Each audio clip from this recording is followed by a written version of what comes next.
done, my brother. Get it done. What's up, YouTube? It's your boy John from Project Ellsworth, and I am back with you today to try something different. The recording and editing and uploading process of an individual movie review takes a lot of time. So what I'm going to try this week is I'm going to do one video discussing all of the movies that I watched this week, just to see how that goes, trying something new. This is the first ever edition of Fright Flick Friday.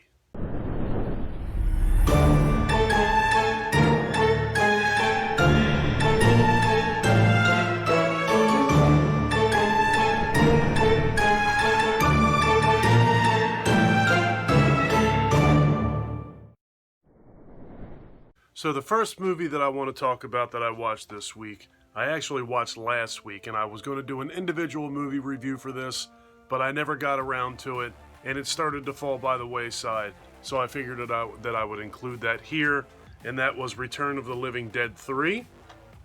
A lot of people really seem to like this movie a lot. I thought that this movie was okay. I didn't care for it nearly as much as the first movie. I didn't like it as much as the second movie, but I thought it was an okay movie. I wasn't crazy about it. It was kind of weird.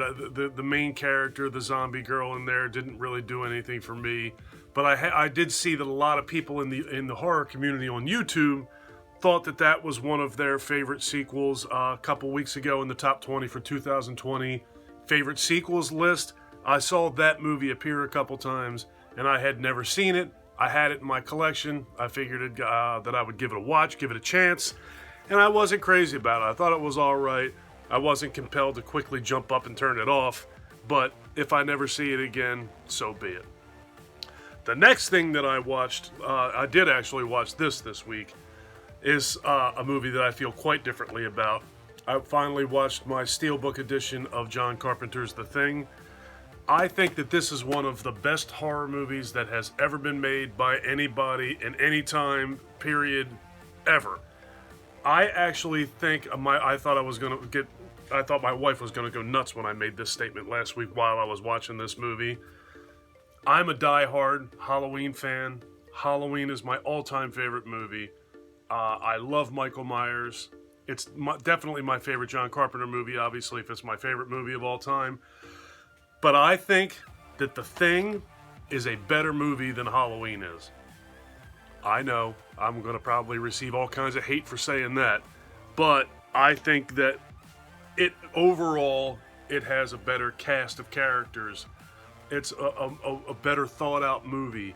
It's got the special effects showcase going on that has never been topped since that movie was made in 1982, and I still don't think that anything has ever topped the effects from The Thing.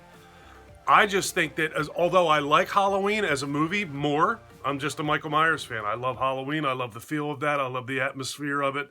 I think that The Thing is a better movie than Halloween is.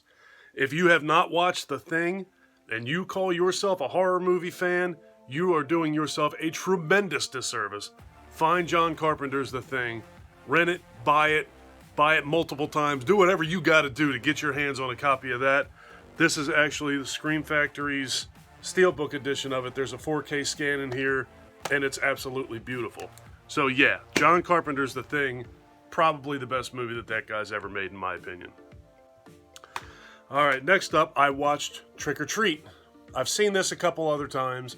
I actually did an individual movie review for this on my channel a couple of months ago. I'll leave the link to that in the description below, or the comment section below. My son had never seen this, and we took a trip to Spirit Halloween last week, the day that they opened, and they had a ton of Sam stuff in there. So he obviously was very curious about that movie. A couple years ago, I felt kind of weird about letting him watch that movie, but I figured now he's going to be 13 this month. Some of the stuff that kid has seen in his lifetime is far worse than whatever is going to be, on screen in Trick or Treat. It's one of the better anthology movies I think that has ever been made. I'm a Creepshow fan, so it's going to be hard for anything to ever top Creepshow, but I think Trick or Treat is pretty darn good.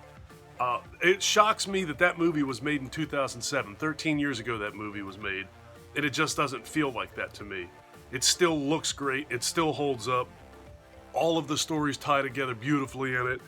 It's just great. The little character Sam is awesome. I love everything about that movie, and I know that there has been on and off talks for the last several years that there's going to be a sequel to Trick or Treat. I really hope that that eventually comes true. I know in this day and age of the coronavirus, that's not going to happen, but I'm hoping that eventually we do get a sequel to Trick or Treat. All right, next up, I actually don't own on DVD or Blu-ray. It's a movie that you can see for free on YouTube whenever you would like. So click off of this when I'm done, but wait till I'm done, and go over and do a search on YouTube for Never Hike Alone. That is a fan-made Friday the 13th movie. I do a horror stream, coast-to-coast horror stream, every Saturday night on H&S Collectibles YouTube channel with Cadaver Club, Phil's Creepy Vids, Mark of Horror, and H&S Collectibles. And all four of those guys have been telling me to watch Never Hike Alone, and that it was better than some of the actual installments in the Friday the 13th franchise. I finally watched it last night with my son, and they are absolutely right. I thought that that movie was fantastic. It was compelling from the beginning to the end. Most of the movie is carried by one character. You see the one main character that you see throughout the movie for, I'd say, the first 75% of the movie or more. Then you see him and Jason in the movie together, and at the very end, within like the last 5 to 10 minutes, you see a few more characters show up. One of which is a cameo that I'm not going to spoil for you. But the one thing I will say is it's a cameo that was probably the perfect cameo for this movie. I would love to know how they got him to do it. It was really just fantastic. I would say Never Hike Alone was absolutely better than Jason X, Jason Goes to Hell, Jason Takes Manhattan, arguably The New Blood, and it falls right around, for me, in my rankings, with Friday the 13th Part 6 and Friday the 13th A New Beginning. I would put it in that category with them. I think it's that good. It's really, really good. It's only, I think it was 53 minutes long, but it was a 53 minutes well spent for me. I thought it was great. You immediately are enthralled in this. Visually, it's better looking than all of the Friday the 13th movies. It's definitely got to be 4K. The camera work is spectacular. The scenery is beautiful. Everything about it was great. I mean, there's one nitpicky thing that I gotta say about that movie, and it's the when Jason walks, he's got like thudding footsteps. No matter where he is, no matter what he's walking on, he's got thuddy footsteps to show, I guess, authority and weight, but it's unnecessary. Take that out of it, and you have just a spectacular movie. So I definitely think that you should go jump on YouTube as soon as I'm done this video and search up Never Hike Alone and check it out. I think you'll love it. Immediately after Never Hike Alone, my son and I finally broke out Overlord. I got this on Blu-ray last week, and I loved it. I thought that the opening 10 minutes to this movie were every bit as good as any movie's opening 10 minutes that I've ever seen in my entire life. It's a group of military being dropped out of an airplane the night before D-Day behind German enemy lines to take down a radio tower. And the plane is being shot out of the air. There's bullets flying. There's planes going down. There's parachutes, explosions. It's extremely intense. The plane that they're in gets hit. It's phenomenal. The whole movie was outstanding. The beginning of the movie was spectacular. And it's sort of like a two-part movie. It's like a military movie, like a World War I, it's a military war movie that morphs into a monster movie. Awesome. The effects in it were fantastic. The acting was top-notch. Visually stunning. Never boring. Overlord was awesome. I strongly suggest you check out Overlord. And the last movie that I watched this week, I actually just watched it this morning. Pardon me. I got this from Amazon the other day, is The Prowler, 1981.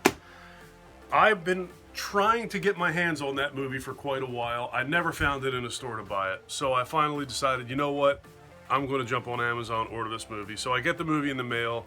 I included it in one of my haul videos. And after I put it in the haul video, I got several comments telling me that that movie was filmed in Cape May, New Jersey.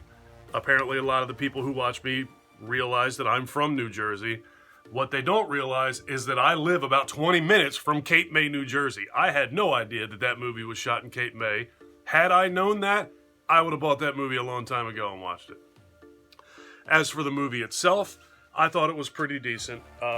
It's a story of a guy goes away to war. He's, again, war, sense a theme here. Guy goes away to war. While he's away at war, his girlfriend does him the wonderful honor of sending him a letter to break up with him. Like this dude doesn't have enough on his mind already, and he's not stressed out enough. Now his girlfriend's breaking up with him while he's over fighting at the war. So, 30 plus years later, somebody shows up and starts killing people. It's sort of, it for me, had almost like a Scooby-Doo whodunit kind of vibe to it. That's the way it felt to me. The kills in the movie were fantastic. 1981, all practical effects. Tom Savini was the head of that department in this movie. Back in the early 80s, late 70s, it seemed like any movie that had great practical effects in it, Tom Savini was behind them, and this is another example of that. Savini was fantastic in this. Several kills, very bloody, very gruesome. Awesome movie. I thought it was really, really good.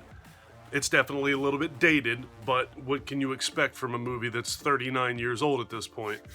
And I thought it was really, really cool that it was shot in my own hometown. Well, my own backyard. It's not my hometown, but it's pretty darn close. I actually used to vacation in Cape May, New Jersey for 1 to 2 weeks every year of my life with my mother and father when I was growing up.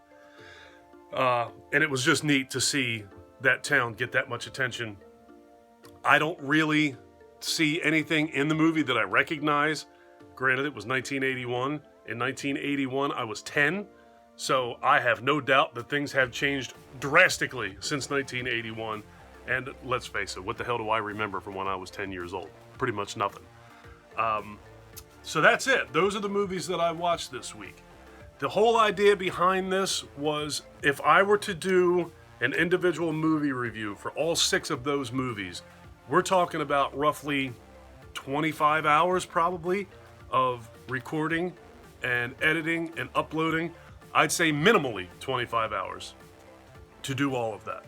And I also, on top of that, have to watch the movies as well. So let me know if you like the idea of me doing this Fright Flick Friday. And I will obviously, if you have any requests that you want me to watch and do a quick review and touch on, throw them in the comment section below. I do want to continue doing individual movie reviews as well. I haven't done one in a couple weeks. The last one I did was The Lodge. A lot of people seem to like that. I thought that was a good movie. I enjoyed doing the review, and I do enjoy doing the reviews, but they take a lot of time. And with my work schedule and being a husband and a father and a grandfather and a homeowner and an employee and all of that, doing 6 movie reviews in a week is next to impossible. So if I do them this way, I can get more movies in, and I can talk about several different movies in one video, knock it all out in one shot, and it just works better for me. I hope it works better for you. Please let me know in the comments below. If you like this video, please give me a thumbs up. If you really like this video and you've been enjoying my content up to this point, please do me a huge personal favor. Click that subscribe button and ring that notification bell. Take care of yourself, take care of each other, have a kick-ass day, and thank you for watching.